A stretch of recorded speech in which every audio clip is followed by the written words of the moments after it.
there are few places of wild wonder that remain.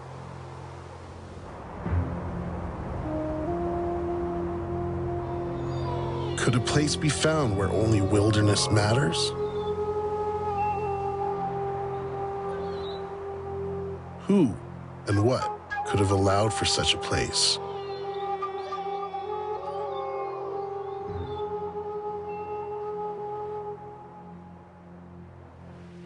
Could this place still live wild in our time and for all time?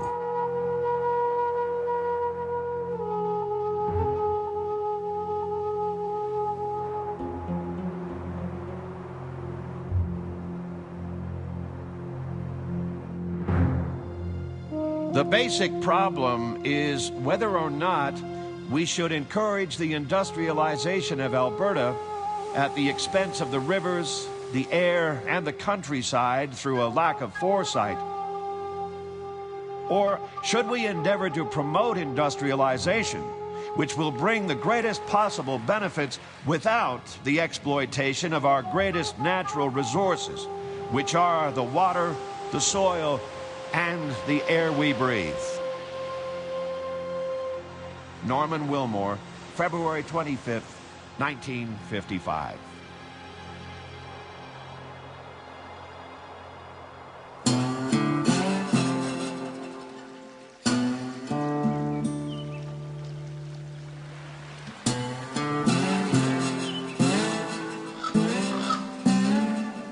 While it is easy to appreciate the unquestionable beauty of the Willmore Wilderness Park, everything else about this place is hard.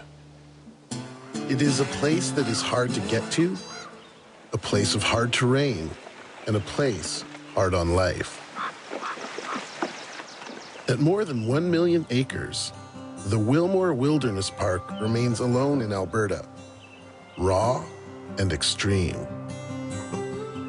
In the heart of Western Canada's Rocky Mountains, the Wilmore borders Jasper National Park to the south and British Columbia to the west. While the Wilmore shares the allure of wild spaces with Jasper, it does so to less than 1% as many visitors. The Wilmore still holds on to the rugged splendor that once led to the creation of all our mountain parks. It remains as the original, untouched, untamed Northern Rockies. It is a landscape of rock and awe, of 10,000-foot peaks and of 10,000 merging creeks.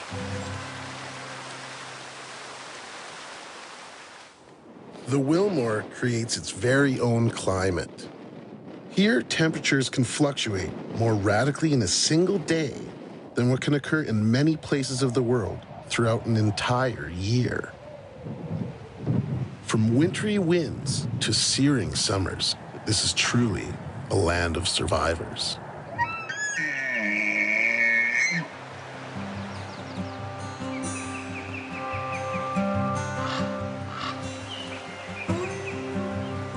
But life not only endures here, it thrives, hosting many of Alberta's most stable populations of wild plants and animals.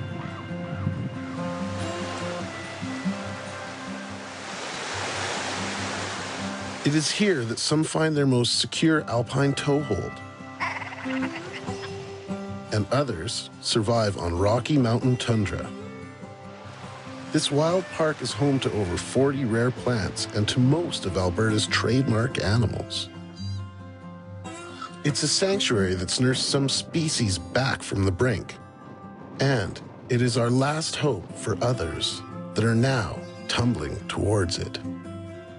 If they are going to make it anywhere, they will have to make it in the Wilmore.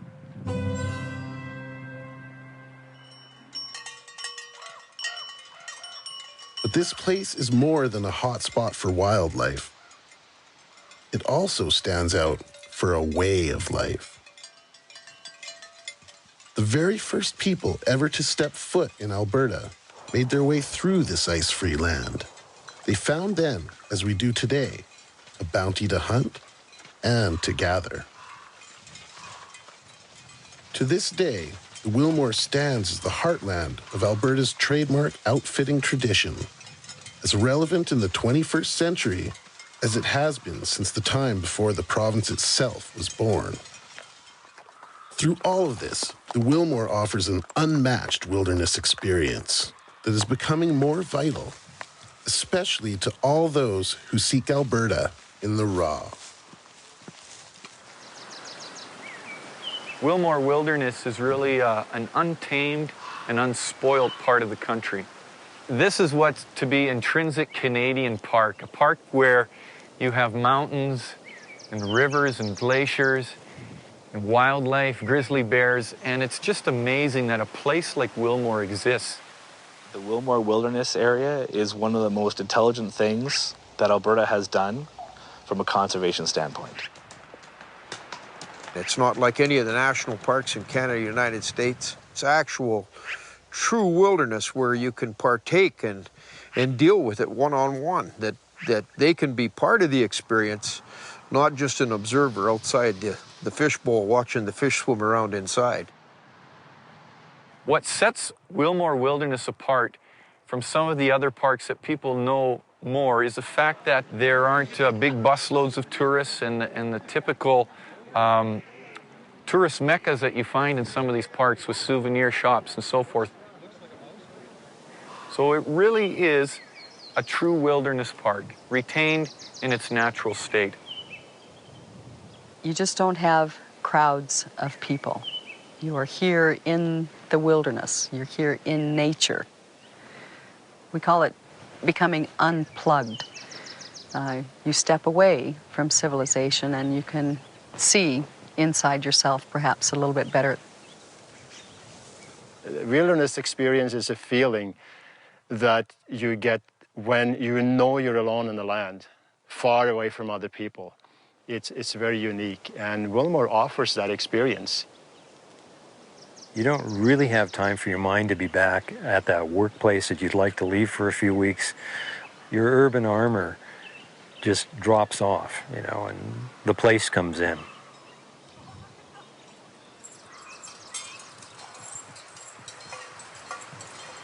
Well, to me, it's a little bit like heaven. It's probably as close as I'll ever get to heaven, so I want to spend as much time out here as I can.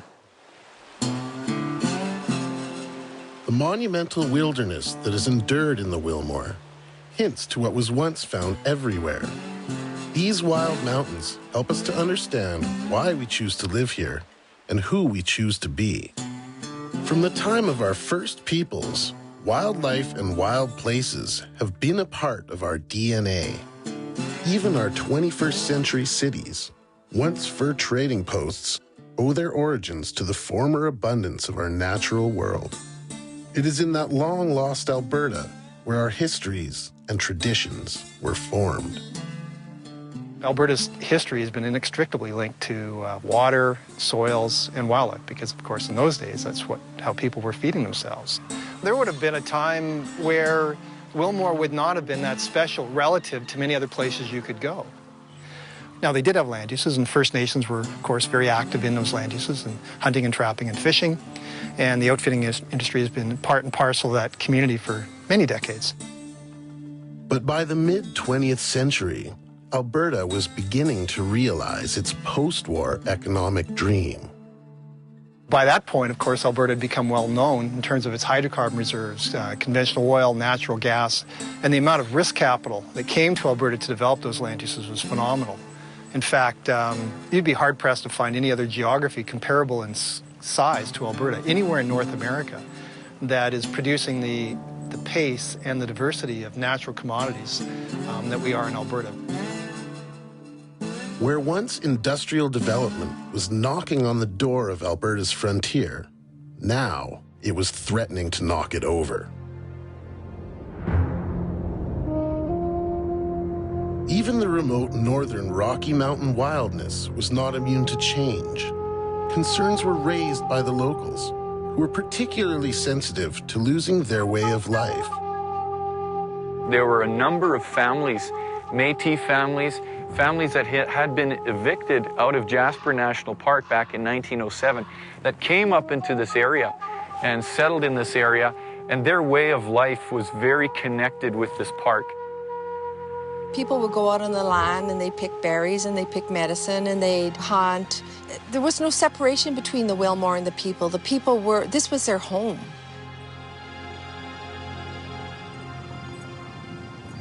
Mid-50s, the Wilmore was just a vast piece of mountain country with a lot of people using it for a variety of reasons. And it was used for oil and gas exploration. The dozer tracks are still evident in here, and everyone could see what was going to happen in the future, and it wasn't a bright future. These outfitters wanted to preserve an area where this lifestyle could remain, where they could practice their livelihood and know that they weren't going to be bumping into industry. A grassroots movement soon took off and was brought to the attention of Norman Willmore, the region's elected representative. As he was also the Minister of Lands and Forests, Willmore was able to champion the cause to ensure the passage of an act in 1959. This held the land and its traditions from the unwanted changes.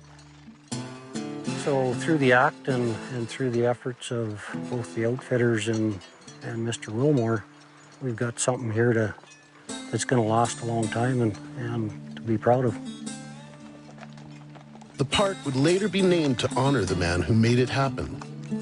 But would the lifestyles and traditions of the people who made Willmore Wilderness Park possible survive into the future?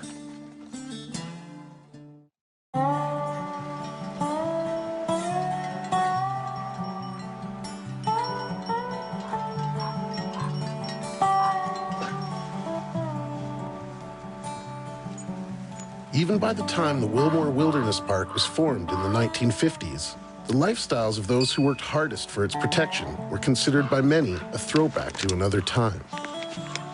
But from this perception was born great strength and pride.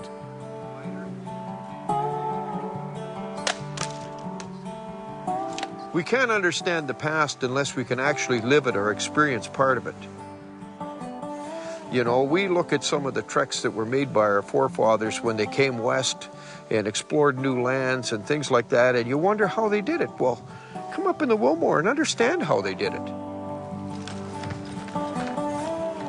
While the Wilderness Park was established by and for these traditions, there remained questions for years afterwards whether or not the local lifestyle could in fact survive.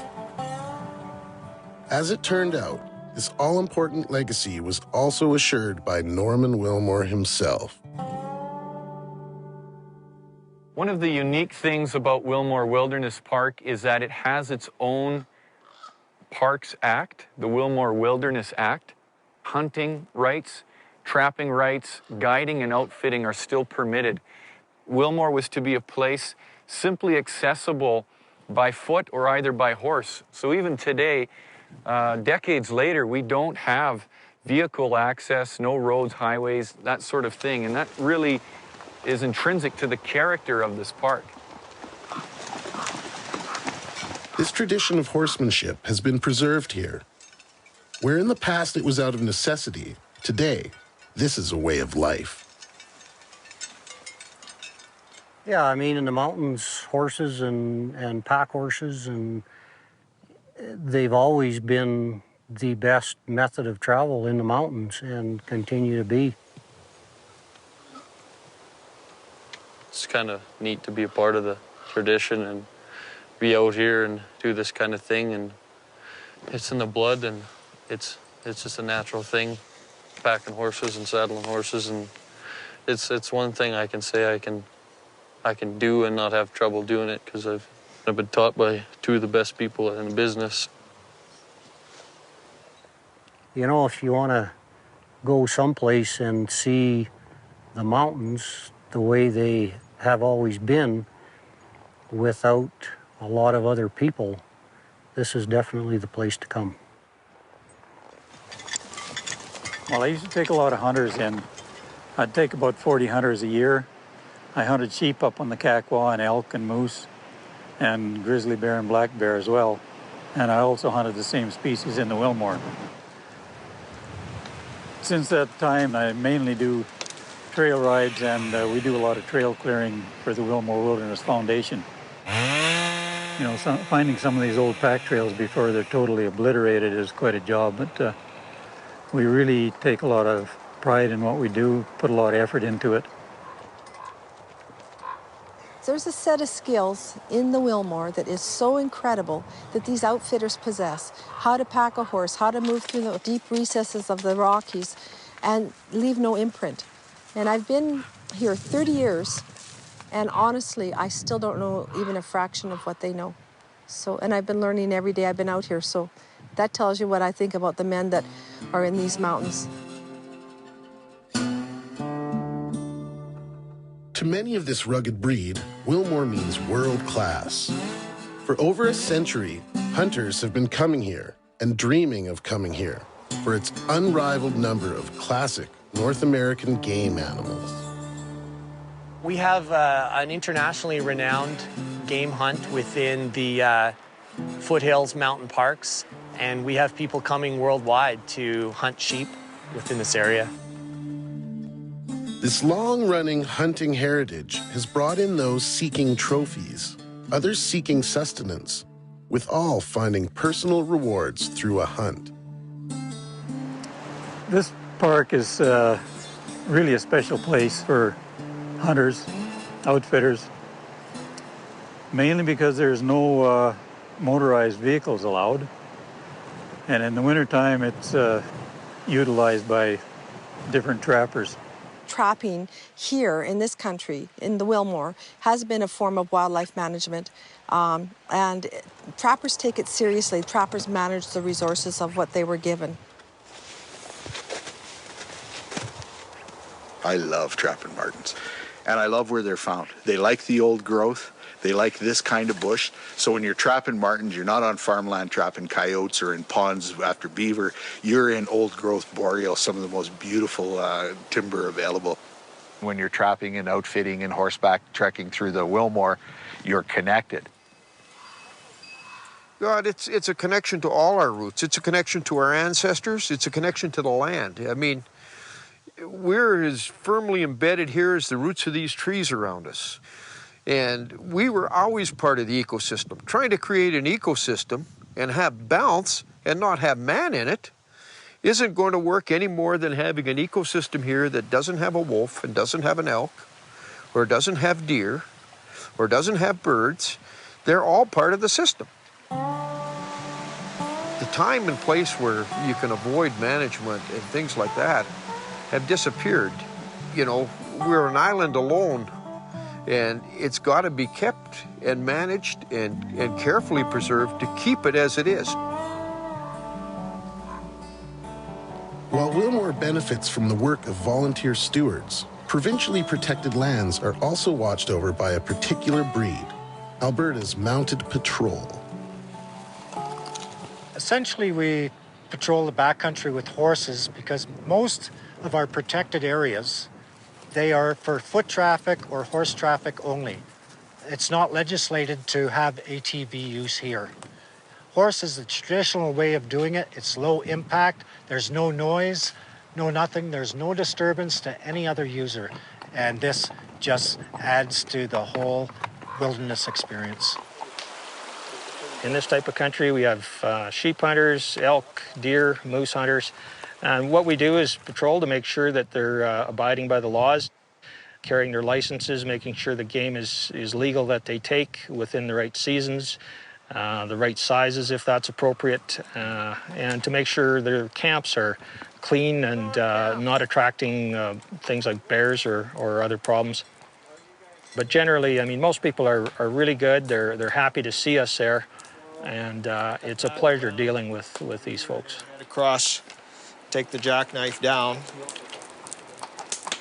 It's very important for us to establish our presence in the backcountry because we're starting to get a lot more use and people are discovering it here. Oh, yeah. We started with the horse-assisted hiking trips, as we call it, back in '81. But I knew a lot of people who wanted to get into the backcountry, and especially the Wilmore. They wanted to find themselves in a true primeval wilderness, and the Wilmore provides that. all the trails in the Wilmore and the campgrounds were horse camps were pioneered by horse people, cowboys, outfitters, trappers, hunters, and native people before that. So the horse-assisted hiking is a bit of a takeoff from that. We'd carry all their duffel and food on pack horses and ride with the pack string, and they would hike with the light day pack. From a hiking perspective, everything is accessible. You know, you look up and you say, I'd like to see what's up there, and the next thing you know, you're hiking up there. When we're hiking down a trail, even in Willmore Wilderness on the main trail, you don't see anybody. And it's so different, it's such a different experience because you can feel nature. I would say most of the ridges I've been on here and most of the hikes, I've never encountered anybody. No horses, no hikers. Zero. In fact, at first I called this, my first few years, walking in the sky country, because it felt to me like every day of that trip we were up in the sky.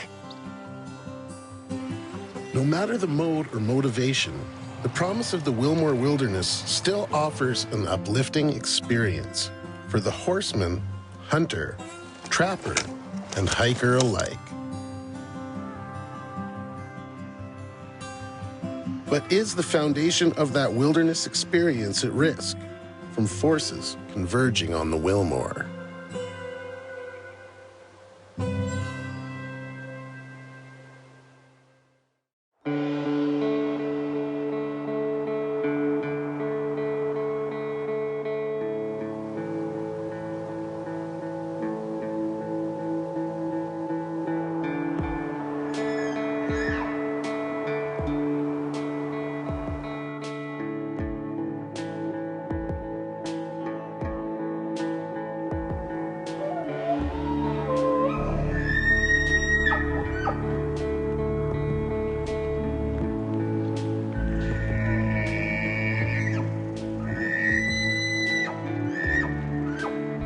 The Wilmore is the very definition of wild.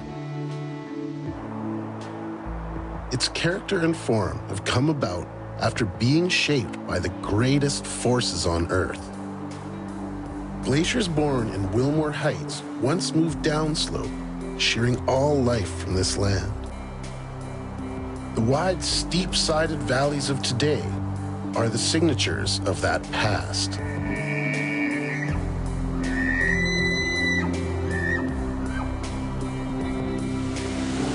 It is through hardships that the Wilmore's natural features have acquired their strength. The lowland montane region of lodgepole and aspen trees has been shaped by the periodic cycle of wildfires. Up the valley walls, the subalpine forests coat the mountainsides, as high as a tree can grow.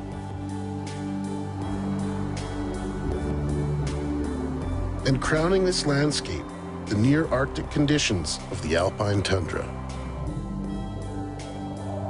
In this landscape, all systems and all life have been hardened and tested.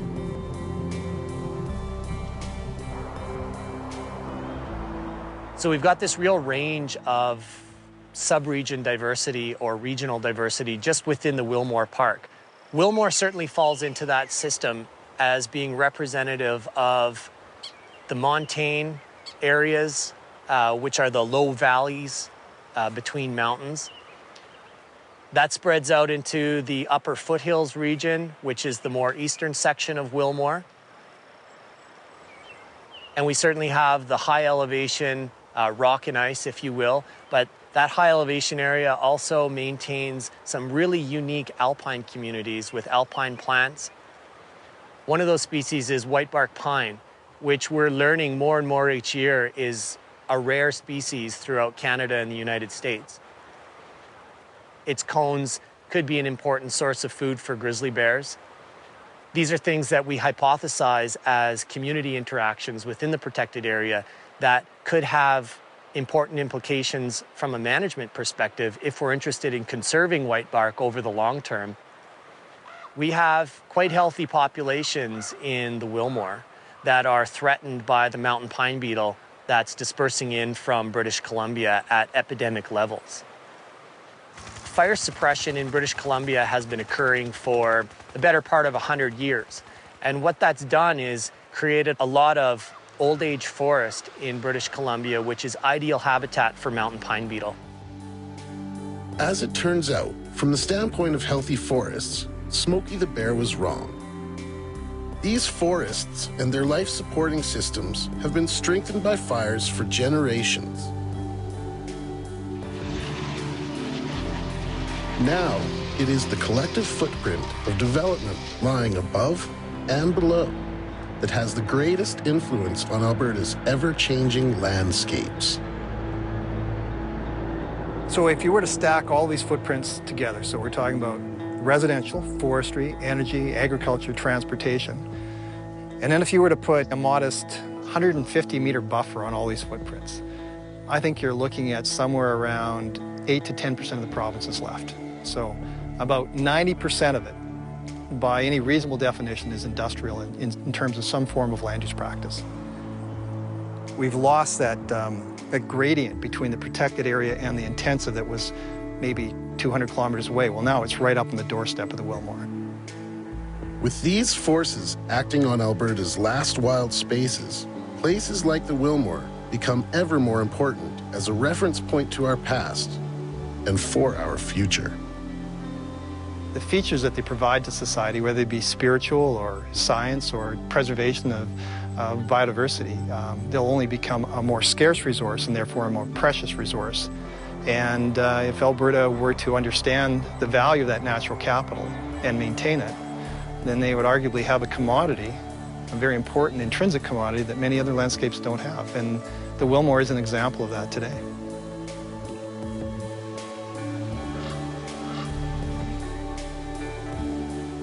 I think the importance of Wilmore, to me, perhaps might be its size. I think more and more people are going to start viewing our protected areas as ecological benchmarks. And one the size of Wilmore is really important. But forestry and energy are encroaching each year. And so now we're left with the Wilmore, rather than being a central conservation area surrounded by a buffer wilderness, is now an island. And then the key question is it a functional island? Will it continue to have the types of species and ecological processes that we see today? Will they be there for our kids and grandkids? These fundamental questions reflect what our society values. How they are resolved will shape everyone and everything that has come to call this place home.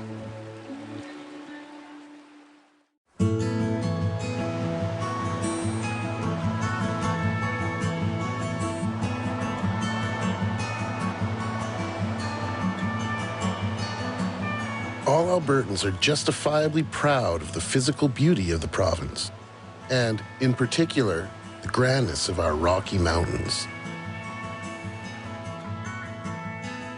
We value places like the Wilmore and have protected the landscape.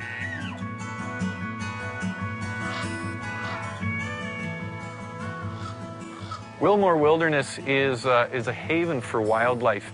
Again, due to the fact that there aren't highways and pipelines and things of this nature breaking up what has been here for thousands of years, animals are inhibited in their migration, whether it's the caribou or the grizzlies as they roam around.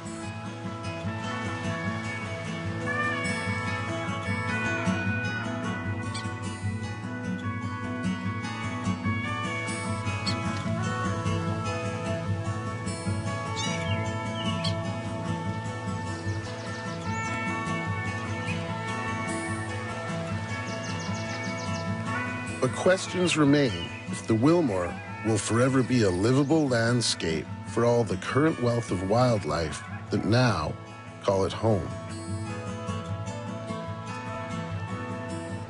The charismatic wildlife that is most associated with wilderness areas like the Wilmore is less associated with other parts of Alberta. For this reason, hunters, hikers, and photographers have long come here to pursue their interests. And now, scientists have come here to study these special populations. Wilmore is a very unique piece of Alberta's conservation puzzle. It's very, very rugged. And where you get rugged topography, you've got a lot of diversity of different habitat types. When you have a lot of diversity of habitat, you have a lot of diversity of species. It's part of that very vital Yellowstone to Yukon corridor, so it provides these vital transportation routes, if you will, for animals that link together different subpopulations into larger populations. And that connectivity, as we call it, is so vitally important for maintaining animal populations. Wilmore provides this opportunity for us to examine those ecosystems in a relatively pristine state that might not necessarily exist in other Rocky Mountain parks elsewhere. So our research uses two pieces of technology. The first is hair trapping. So we take a hair sample and then we use DNA analysis to identify individuals. The second piece of technology we use are these remote infrared triggered digital cameras. So they're triggered by body heat. When the animal comes along, sends out a body heat signature, the camera detects it and takes a shot. So in a traditional wildlife study, you would actually have to be on the ground hiking through the bush to check your sampling plots on the ground. The Wilmore is very remote, and so it's a difficult area to study.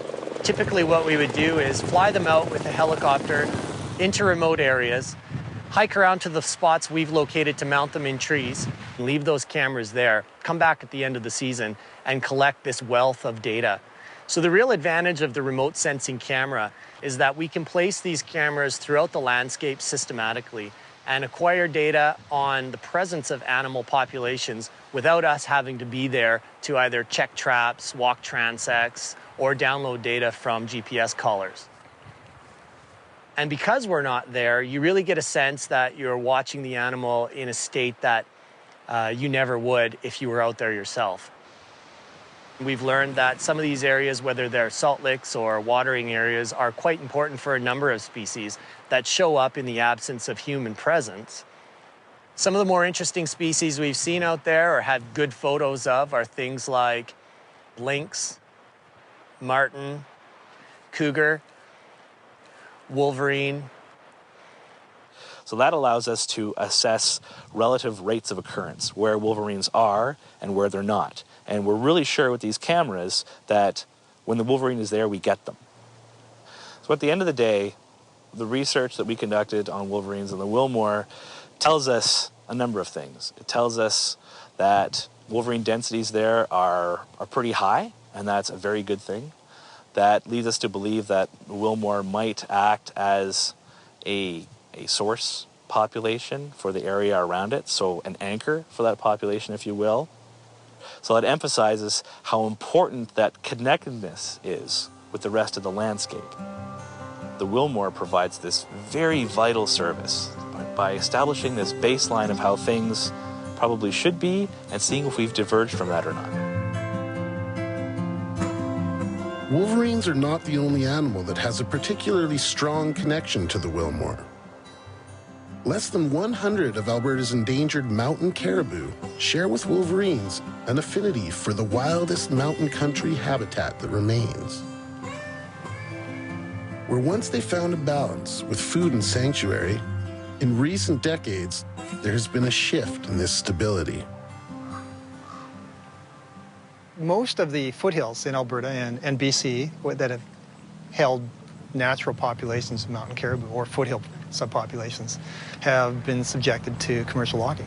So what do we get? We change the forage availability, we change access, and we can change the community composition in terms of bringing maybe more deer, more moose in, and of course predators. So the combination of all those activities has shifted the balance away from viable populations in many of the foothills. But the Wilmore is, again, a place that doesn't have commercial forestry or the energy sector footprint and the access. And so it certainly may provide a key role in terms of conserving populations that other places don't, and then allowing those individuals to re-establish in landscapes in decades to come if they're properly reclaimed.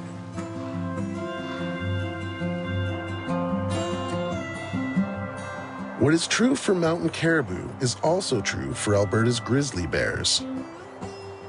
Both these wild icons serve as a face to what is most loved in this place, and most under debate. Beneath it all is a shared concern that has led to much research and reflection. I think one of the more representative animals of the Willmore Wilderness area is the grizzly bear. And we certainly have populations of grizzly within the park. And you'll see sign of them if you're out on horseback or on foot.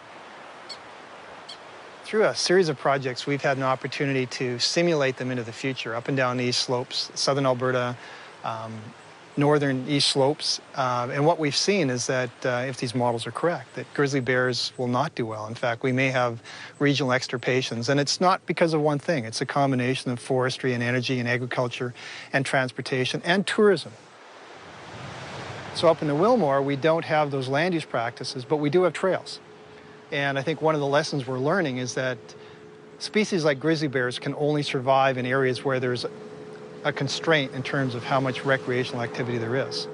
The Wilmore is, in fact, a very important source area for young bears and the maintenance of viable populations. To maintain that population in the Wilmore, you got to have animals from elsewhere to come in and mate, to augment the population when things go down, to send out animals when times are good. It's woven into the fabric of that whole Rocky Mountain ecosystem. Whatever we're doing in the Wilmore right now is working well. We need to make sure that that process continues in the decades to come.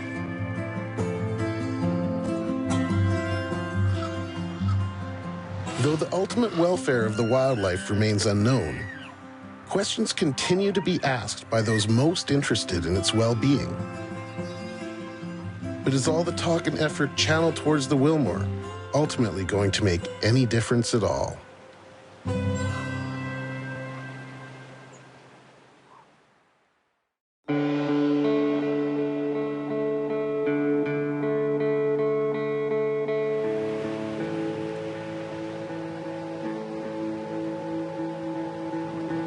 The Willmore Wilderness Area is a hard place, made beautiful by rock and ice, tooth and claw, and trapper's steel.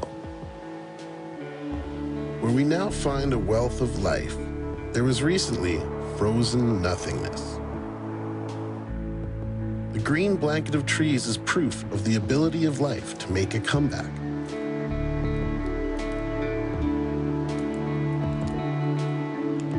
It is a place where adaptability is definitely put to the test.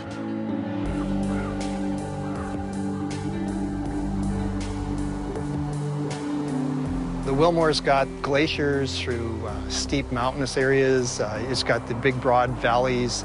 It's got a fire history that's created a tremendous diversity of age classes of those forests. So that collectively, that diversity of plant communities and age class has given us a phenomenal diversity of whether it be fur bearers or hoof mammals or birds that are there. You can see a phenomenal diversity of organisms.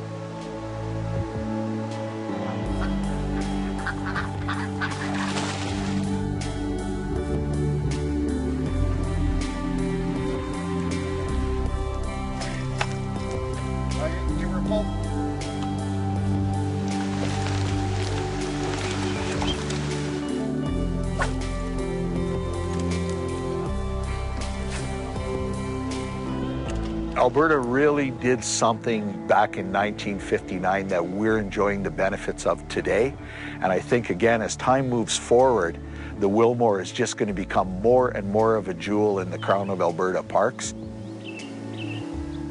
I think there's lots of opportunities for us to continue that very intelligent decision making and expand that capability so that our kids can be looking at further parks and saying, that was a really intelligent move, and I love it. The Wilmore will become more and more valuable as the years go by, and the work that we do today to preserve this lifestyle and that habitat, someday I believe future generations will really thank us for doing it, because the Wilmore will just become more and more valuable as a wild place for both animals and people.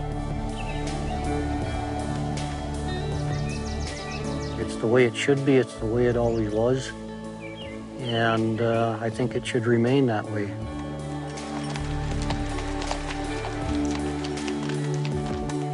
There's always change, there's always different things coming along, but If we can keep it the same way it is now and so people can use it the same way they do now, I think in 100 years it'll be even more precious than now.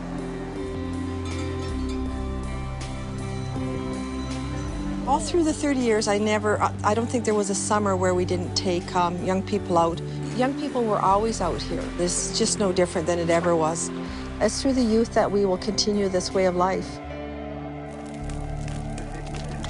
It was 4 months of the year that we got to spend in the mountains, so it was good. It was kind of like our second home almost.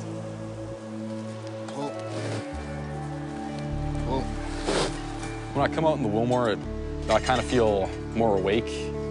When I'm in town, it's routine.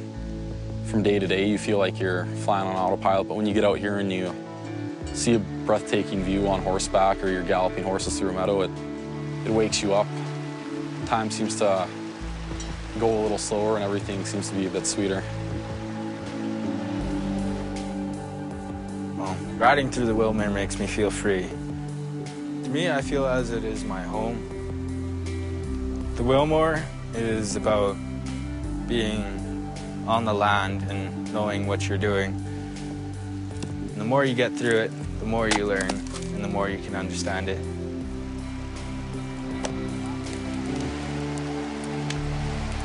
Well, most of my experiences have been taking my family into the Willmore Wilderness. I'm trying to raise my children to enjoy the outdoors, and there are very few places still left where people can have that experience. And Willmore Wilderness still offers people that opportunity. It's really important to me to understand the history and culture of this area because it really is my history, I guess. When you talk about preserving and keeping our history and keeping some sanity in the world, this is one of the places that does that. There's no one thing that we're ever going to be able to do that's going to let this park survive on its own without people here to help keep it the way it is. We're looking at doubling our population by 2050. By 2105, we're guessing somewhere between 9 and 12 million people in Alberta. What decisions will Albertans make in terms of the size of the park and what land uses will be permitted? I mean, we do have some land uses today in there. We allow hunting, we allow fishing, we allow trapping. Will those be the land uses that shape the Wilmore in the future? Will we see allowances made to log the Wilmore? Will we see allowances made to drill for hydrocarbons? If we just continue to let this thing happen after 3 or 4 decades, of course, the Wilmore is not what it is today, and that would be, I think, in my estimation, something very important, having been lost. What we need are natural functioning systems that drive planet Earth. And within Alberta, Wilmore is one of those gems. It's a supply of clean water and clean air. And I think that's going to become more and more important over the years. Not just areas of natural beauty where we can be in awe of sunsets and quiet natural settings, but areas that sustain us on this planet.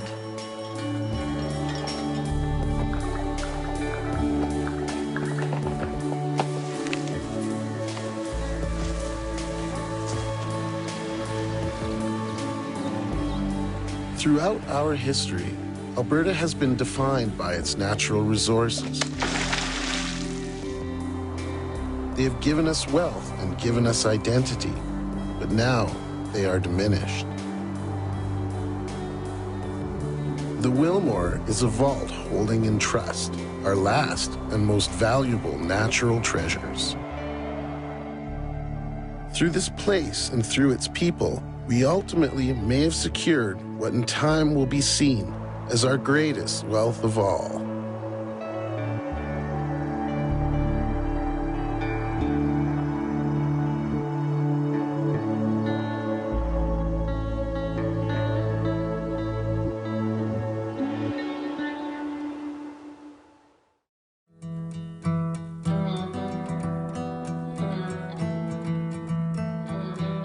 Yeah, I mean, in the mountains, horses and pack horses, they've always been the best method of travel in the mountains.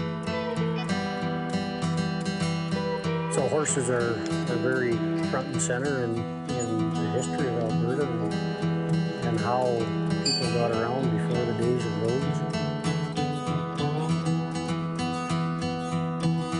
It's how the early explorers got here, and it's still the way that people come to see this part of the world.